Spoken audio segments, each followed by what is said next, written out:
ये है बाबू बरही विधानसभा सीट। ये सामान्य श्रेणी की सीट है और मधुबनी जिले में है, लेकिन लोकसभा झंझारपुर इसका आता है। काफी दिलचस्प यहाँ की भी कहानी है।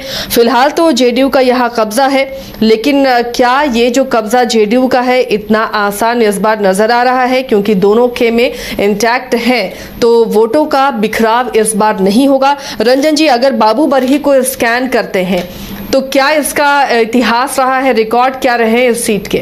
देखिए, जब बाबू बरही विधानसभा सीट की हम बात करते हैं तो यहाँ 1990 तक अगर आप देखिएगा तो कांग्रेस और सोशलिस्टों के बीच एक मुकाबला देखने को मिलता था, लेकिन बाद में कांग्रेस जो है इस मुख्य मुकाबले से वो एग्जिट ले लेता है, वो बाहर निकल जाता है और 1995 से आप देखिए तो सोशलिस्ट पार्टियों के बीच में ही मुकाबला होता है और अब ये मुकाबला आप आरजेडी वर्सेस जेडीयू के रूप में भी देख सकते हैं। राष्ट्रीय जनता दल और जनता दल यूनाइटेड के बीच ही मुकाबला यहां पर देखने को मिलता है। बाबू बरही विधानसभा में की जो सीट है, वहां पर जो पहला चुनाव हुआ था वो 1977 में हुआ था और तब जो है देव नारायण यादव जनता पार्टी के टिकट पर यहां से चुनाव जीते थे। देव नारायण यादव बिहार की राजनीति में बड़ा चेहरा माना जाता है और वो यहां पर विधानसभा स्पीकर के तौर पर भी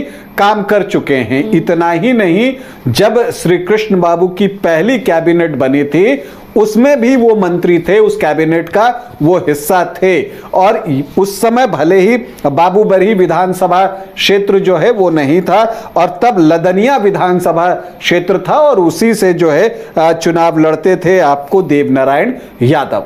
तो देव नारायण यादव से हम आगे बढ़ें और देखें कि यहाँ बाबू बरही में जब से ये विधानसभा बना है कितने चुनाव हुए हैं, तो बाबू बरही में अभी तक कुल 12 चुनाव हुए हैं। और जैसा मैंने आपको कहा कि यहाँ जो मुख्य मुकाबला है वो आरजेडी जेडीयू के बीच हाल के वर्षों में देखने को मिला है, पिछले 25-30 सालों में, तो वो रिजल्ट में भी दिखता है। आरजेडी ने इस सीट को 4 बार जो है वो जीता है और जनता दल यूनाइटेड इस सीट को 3 बार जीतने में कामयाब हुआ है।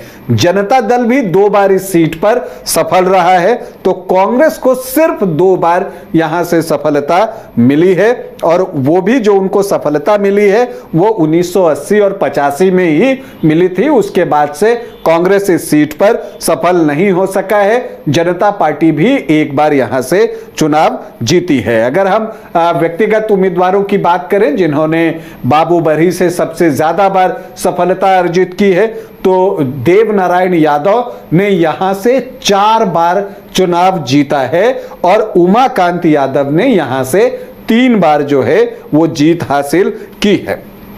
अब अगर हम बाबू बरही विधानसभा के आखिरी 3 चुनावों पर गौर करें कि यहाँ के आंकड़े क्या कहते हैं, कौन कौन से प्रत्याशी जो हैं वो मुख्य मुकाबले में रहे, तो यहाँ पर कपिल देव कामत का भी नाम आता है। वो भी बिहार सरकार में मंत्री रहे और वो यहाँ पर अगर आप देखिए तो 2005 के अक्टूबर में जो है जब चुनाव हुआ था तब जेडीयू के टिकट पर चुनाव जीतने में कामयाब हुए थे और यही वजह है कि 2010 में फिर से कपिल देव कामत को ही चुनावी मैदान में उतारा गया था। तो आरजेडी की तरफ से उमाकांत यादव जो है वो चुनावी मैदान में थे। आपको बता दूं कि उमाकांत यादव 2003 बाई इलेक्शन और 2005 में बाबू बरही से सफलता अर्जित कर चुके थे, मतलब वो पहले भी 2 बार के विधायक रह चुके थे।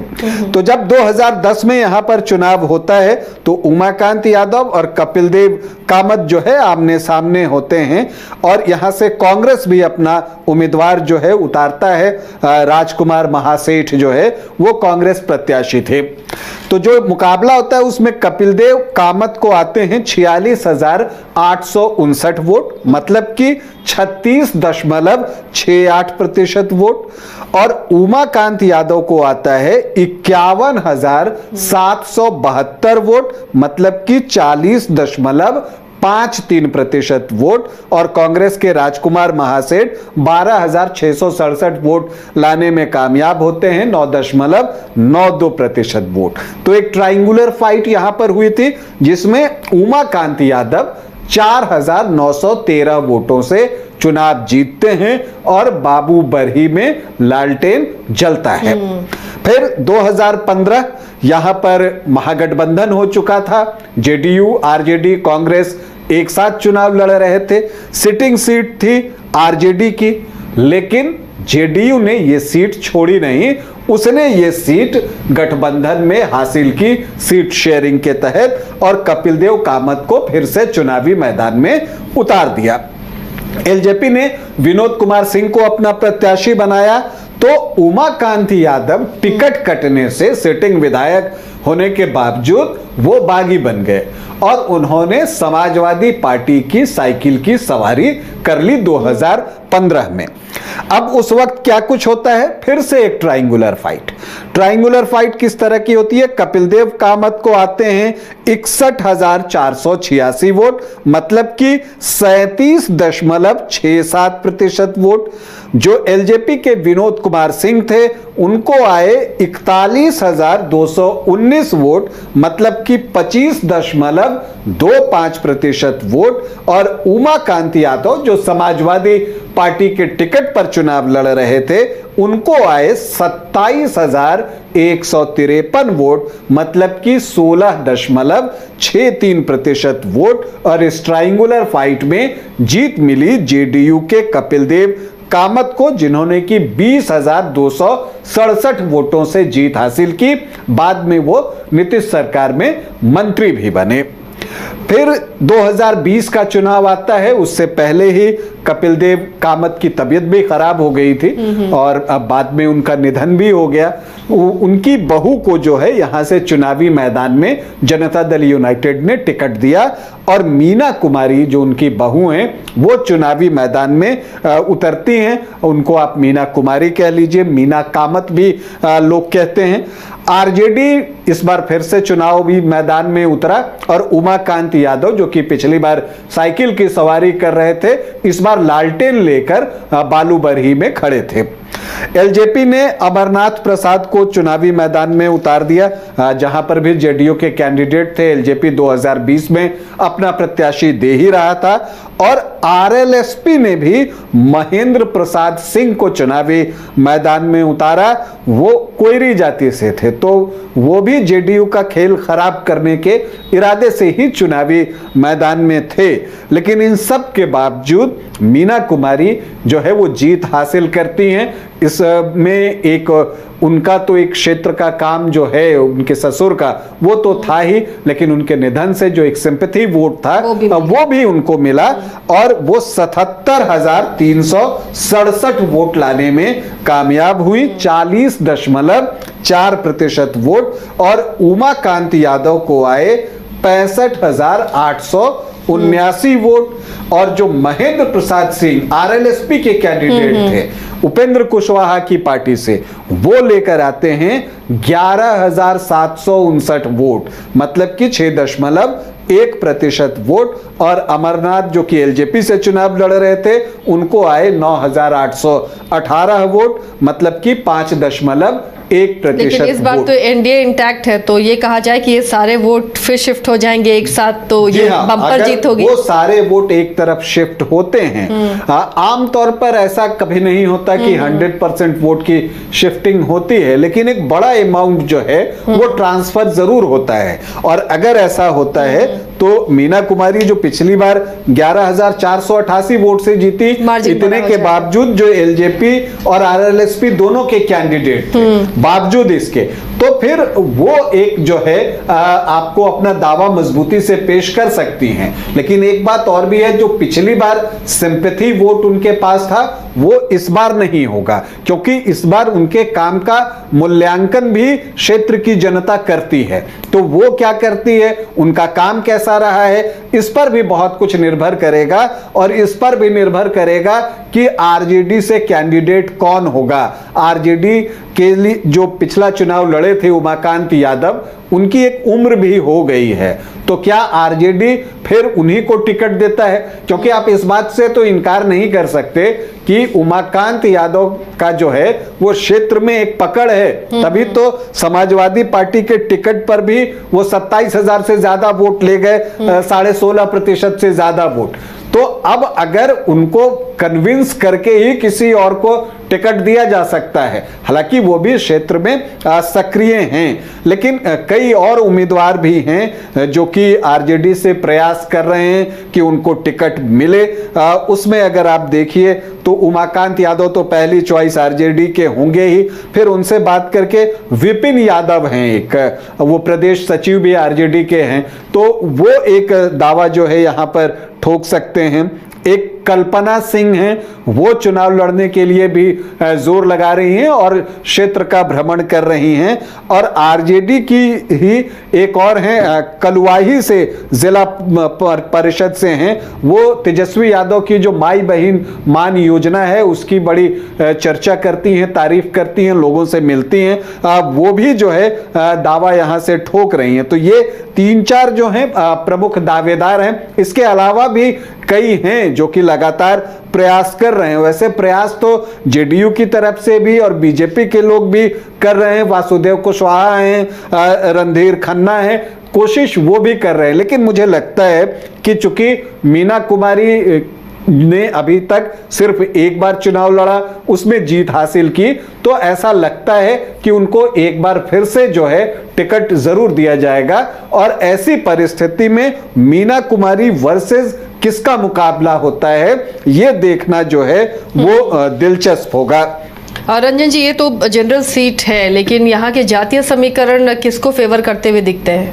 देखिए, यहाँ का जातीय समीकरण जो है वो आपको जटिल दिखेगा, कॉम्प्लेक्स दिखेगा। यहाँ पर जो एससी वोटर्स हैं वो 14.25% हैं, और जो एससी वोटर्स हैं उसमें पासवान वोटर्स की संख्या अच्छी खासी है।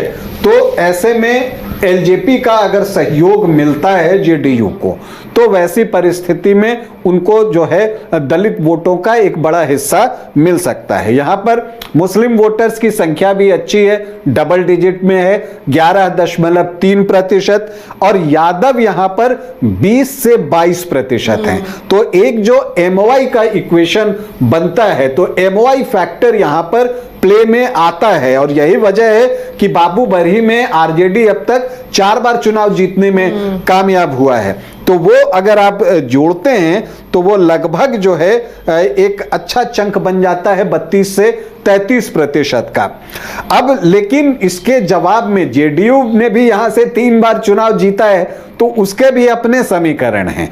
कोयरी, कुर्मी और धानुक, वो तीनों को जोड़ता है और ये एक कोहेसिव जो है यूनिटी बनती है तीनों के बीच में, और बहुत कोहेसिव इनका ये रहता है। और इन तीनों के वोट, इन तीनों जातियों के वोट अगर आप जोड़ दीजिए तो वो भी 21 से 22% हो जाता है।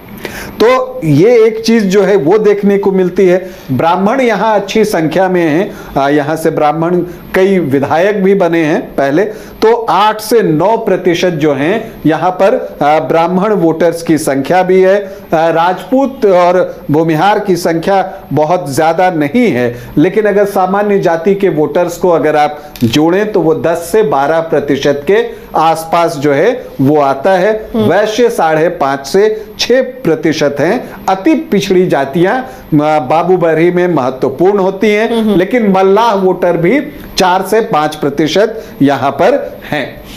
तो अब देखिए, जो समीकरण बनता है वो बहुत स्पष्ट दिखता है। अगर आप जेडीयू की बात कीजिए तो वो कोयरी, कुर्मी, धानुक के जो 21-22% हैं, सामान्य जाति के जो 10-12% हैं, और जो वैश्य जाति के वोट हैं 5.5 से 6%। अगर इसको आप एक जगह रखें तो ये लगभग 38 से 40% का जो है वो आंकड़ा आता है। आरजेडी की तरफ जाइए तो एमवाई 32 से 33% के आसपास आता है। यही चीज आपको दिखेगी। पिछली बार उमाकांत यादव को 34.4% वोट ही आए थे, लेकिन इस बार जो एक बड़ा फर्क आया है वो ये आया है कि वीआईपी जो है वो आरजेडी के गठबंधन में आ रहा है। तो अब देखना यह है कि मुकेश सहनी जो मल्लाह वोटर्स हैं उनका वोट कितना ट्रांसफर करवा पाते हैं। और ये इसलिए भी दिलचस्प है कि जब झंझारपुर लोकसभा, जिसके अंतर्गत बाबू बरही की सीट आती है, तो पिछली बार झंझारपुर से लोकसभा में वीआईपी के ही कैंडिडेट लड़े थे, सुमन महासेठ।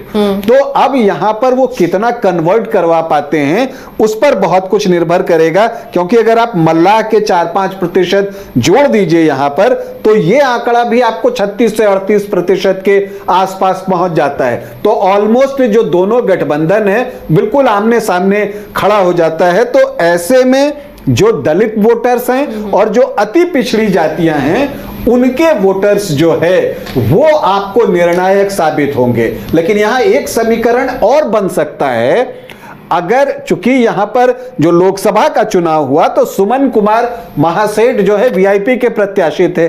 सुमन कुमार महासेठ जो विधानसभा का चुनाव लड़ते हैं वो मधुबनी विधानसभा से लड़ते हैं, वहां पर आरजेडी के विधायक हैं। तो ऐसी परिस्थिति में अगर सुमन कुमार महासेठ यहां से चुनाव लड़ जाएं और फिर जो वो वैश्य वोटर्स का हिस्सा है 5.5 से 6%, उसमें अगर वो डेंट लगा देते हैं तो मुकाबला और भी रोचक हो जाएगा। खैर, अब देखना यह है कि किस तरह से प्रत्याशियों का चयन किया जाता है दोनों ही तरफ से। जेडीयू की तरफ से मुझे मीना कामत ही दिखती हैं, आरजेडी की तरफ से कौन प्रत्याशी होते हैं इस पर कयासबाजी अभी चल रही है और बहुत सारे संभावित उम्मीदवार क्षेत्र में पसीना बहा रहे हैं और अपनी ओर से पूरी कोशिश कर रहे हैं कि जो नेतृत्व है उनकी तरफ देखे और उनको चुनाव लड़ने का अवसर दे। लेकिन अगर बाबू बरही को आप समझ करेंगी तो एक जो जातीय समीकरण है यहाँ का, उसे देखने के बाद लगता है कि एक कांटे का मुकाबला हमारा इंतजार कर रहा है। तो बाबू बरही की सीट में भी बहुत दिलचस्प मुकाबला होने वाला है और नजरें टिकी रहेंगी किस तरह से यहाँ समीकरण और किस तरह से गठजोड़ बैठते हैं, कैंडिडेट कौन होगा और किसके बीच में इस बार टक्कर होनी है। तो हमारी नजर बनी रहेगी।